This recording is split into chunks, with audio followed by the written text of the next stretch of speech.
আমার প্রিয় ভিউয়ার্সরা দেখো এখানে চুনো মাছ আছে। চুনো মাছগুলো কেটে ধুয়ে পরিষ্কার করে নুন হলুদ মাখিয়ে আগেই রেখে দিয়েছি। তো এখানে মশলার মধ্যে কিছুই নেই, বেগুন, আদা, কাঁচা লঙ্কা, টমেটো আর ধনেপাতা।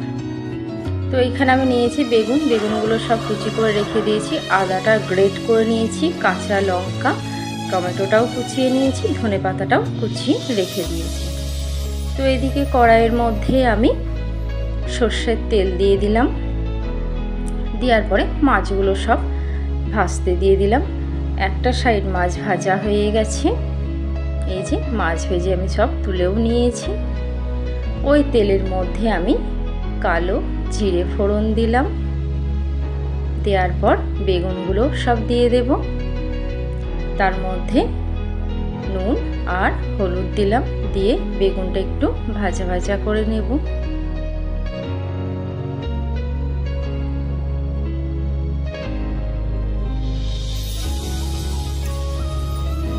তো দেখো বেগুন কিন্তু আমার ভাজা ভাজা হয়ে গেছে। এর মধ্যে ওই 4টে কাঁচা লঙ্কা দিয়ে দিলাম আর গ্রেট করা আদা আর টমেটোটা দিয়ে দিলাম। দিয়ে ভালো করে একটু নাড়িয়ে নিলাম। এর মধ্যে আমি অল্প পরিমাণ জল দেব। দেওয়ার পর দেখো আবারও একটু ভালো করে নাড়িয়ে নিলাম। বেগুনগুলো আমি একটু লাল লাল করেই ভেজে নিয়েছি, নালে বেগুনগুলো গলে যাওয়ার ভয় আছে। এখানে আমি জিরে গুঁড়ো, হলুদ গুঁড়ো, লঙ্কা গুঁড়ো, স্বাদ মতো নুন আর স্বাদ মতো চিনি দিলাম। নুন যেহেতু এর আগেই দিয়েছি তো পরিমাণে নুনটা একটু কমে দিয়েছি। ঝোল ফুটে গেছে, আমি এখানে সব চুনো মাছগুলো দিয়ে দিলাম। দিয়ে চুনো মাছগুলো সব মিক্স করে নিচ্ছি।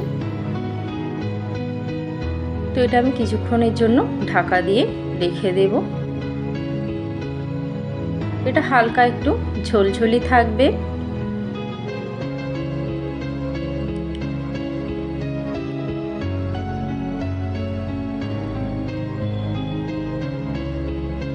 খুব বেশি জল থাকবে না, অল্প পরিমাণে একটু জল থাকবে।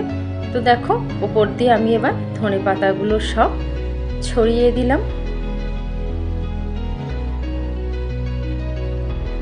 ছড়িয়ে দেওয়ার পর আবারও একটু নেড়ে নেব। এটাকে আবারও একটু কিছুক্ষণের জন্য ঢাকা দিয়ে রেখে দেব। তো দেখো ঢাকা দেওয়ার পর আমি এটাকে নামিয়ে নিচ্ছি। দেখেই বুঝতে পারছো কালারটা কত সুন্দর একটা এসছে। তো আমার এই পেঁয়াজ রসুন ছাড়া বেগুন দিয়ে চুনো মাছ রেসিপি তোমাদের কেমন লাগলো অবশ্যই আমাকে কমেন্টে জানিও। আর আমার প্রিয় ভিউয়ার্সরা তোমরা এটা অবশ্যই বাড়িতে ট্রাই করো, ট্রাই করে বলো যে কেমন লাগলো। রাধে রাধে বন্ধুরা।